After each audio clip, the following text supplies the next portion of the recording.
The morning they assigned Adam to show the transfer student around campus, he thought the strangest part of his day would be the timing. It was late October, halfway through the semester, and nobody transferred in halfway through October unless something had already gone very wrong somewhere else. Adam was 41, a facilities coordinator at a small liberal arts college in upstate New York, the kind of place where everyone knew the boiler schedule, and most of the faculty still used typewriters out of principle. He had been divorced 3 years earlier from a woman who loved the idea of a stable man until stability started looking too much like staying put, and since then he had settled into a quiet routine that involved coffee at 6, campus rounds at 7, and very few surprises. He was not bitter, just tired in the way men get when they stop expecting things to be different. The email from the dean's office had been brief. New faculty member, philosophy department, British, needs orientation, you're good with people, 8 o'clock tomorrow. Adam had showed up at the administration building on time, holding a campus map he did not need and a thermos of coffee he suspected he would. She was standing near the stone archway when he arrived, backpack slung over one shoulder, hands shoved into the pockets of a wool coat that looked like it had survived several winters already. Dark hair pulled back in a clip that was doing a terrible job. No makeup. Jeans with paint on the knee. She looked about 37, maybe 39, and she looked like she had not slept well in weeks. "Dr. Calloway?" Adam asked. She turned. Her eyes were sharp, the kind of sharp that came from being underestimated too many times. "That's me. You must be Adam." She looked at him carefully for a moment, and then something in her face shifted. Finally, someone who gets it. Adam blinked. "Gets what?" "That this is awkward for both of us and we should probably just get through it without pretending it's fun." He laughed before he could stop himself. "Yeah, that's about right." Her name was Dr. Eleanor Calloway, and she had come from a university in Manchester after what she described only as a professional disagreement that had involved a department chair, a grant proposal, and a fairly public argument about academic freedom. Adam did not press. She had been hired to teach epistemology and ethics, which Adam understood only in the vaguest terms, and she had arrived with 2 suitcases, a laptop, and what looked like a permanent expression of mild irritation.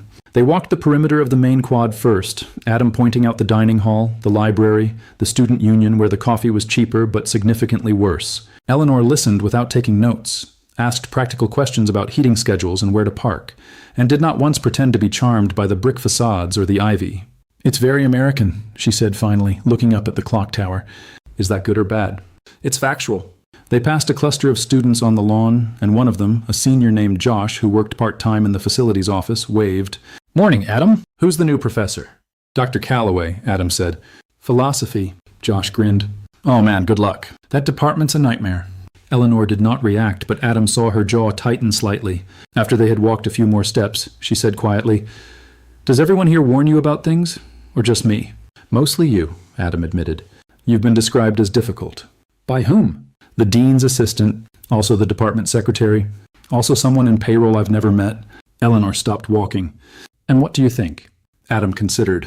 The honest answer was that he thought she looked exhausted and defensive, and like someone who had been told she was difficult so many times, she had stopped trying to prove otherwise. The easier answer was something non-committal.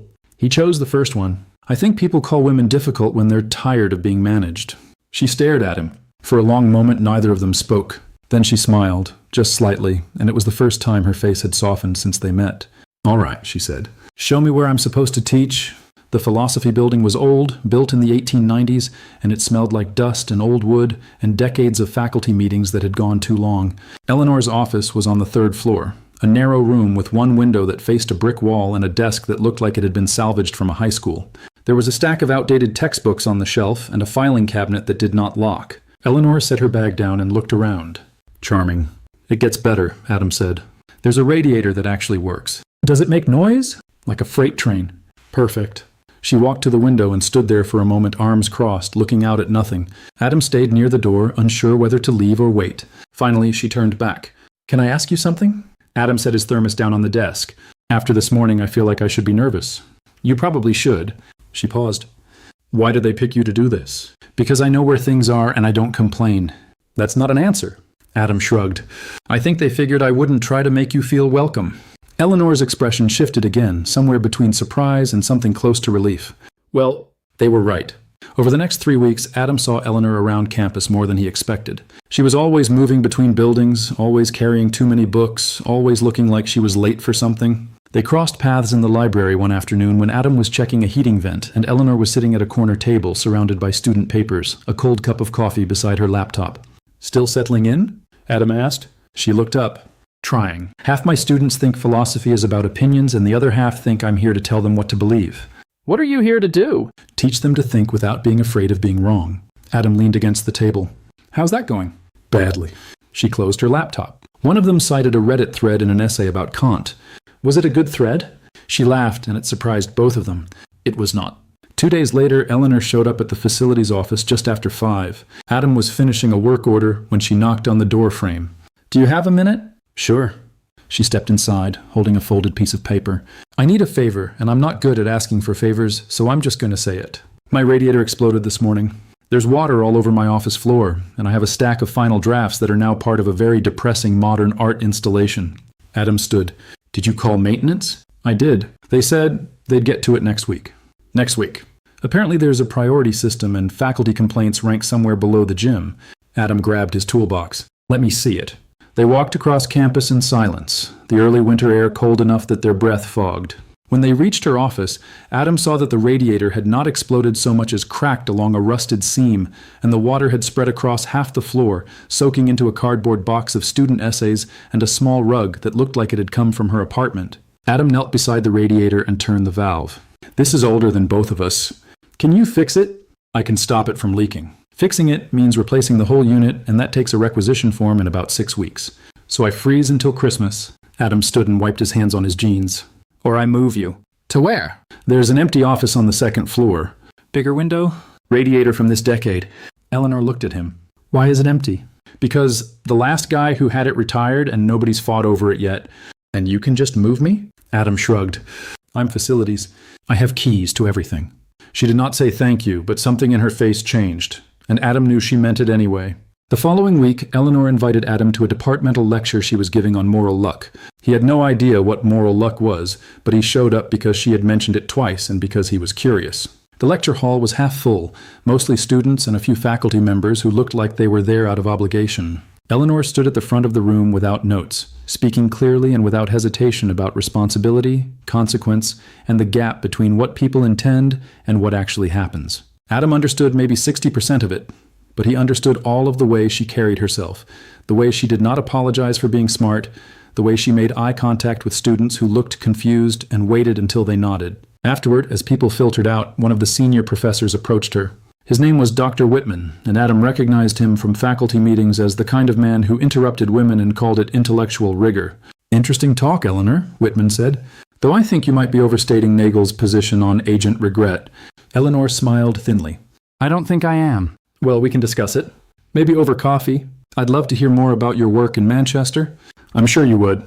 Adam was standing near the door, and he saw the way Eleanor's shoulders tightened, the way her smile did not move past her mouth. Whitman did not seem to notice. He kept talking, something about a faculty seminar and how valuable her perspective would be, and Adam saw Eleanor's hand grip the edge of the lectern. He walked over.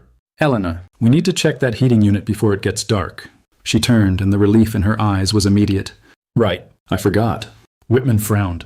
Can it wait? Adam looked at him. Not if you want heat tomorrow. They left together, walking quickly across the quad. When they were far enough away, Eleanor stopped and let out a long breath. Thank you. He do that a lot? Every week. He thinks mentoring means having opinions about my work without reading it. Adam said nothing, but he understood. They kept walking, and when they reached the philosophy building, Eleanor paused at the door. Adam? Yeah? Are you always this careful? He thought about it. Depends what I'm trying not to break. She did not answer right away. When she looked back, her expression had changed. Well, for the record, I'm not made of glass. The breakthrough came in mid-December, the week before finals. Adam had been replacing a lock on one of the exterior doors when Eleanor found him, holding 2 paper cups of coffee and looking like she had not slept in days. I brought you this, she said, handing him one, as payment for every radiator, door, and awkward faculty encounter you've saved me from. Adam took the cup. It was still hot. You didn't have to. I know. She leaned against the brick wall beside him. Can I ask you something personal? Sure. Why are you still here? Adam set his tools down. Here at the college? Here in general. You're smart, you're competent, you clearly don't care about the politics. You could be doing this work anywhere. He thought about how to answer. I like knowing how things work. I like fixing things that are broken. And I like places where people stay long enough that you start to recognize them. Eleanor looked at him for a long time. Then she said, I think you're the first person I've met here who doesn't want me to be anyone else. Adam did not know what to say to that. So he said, You're the first person I've met here who doesn't pretend things are fine when they're not. She smiled, and this time it reached her eyes.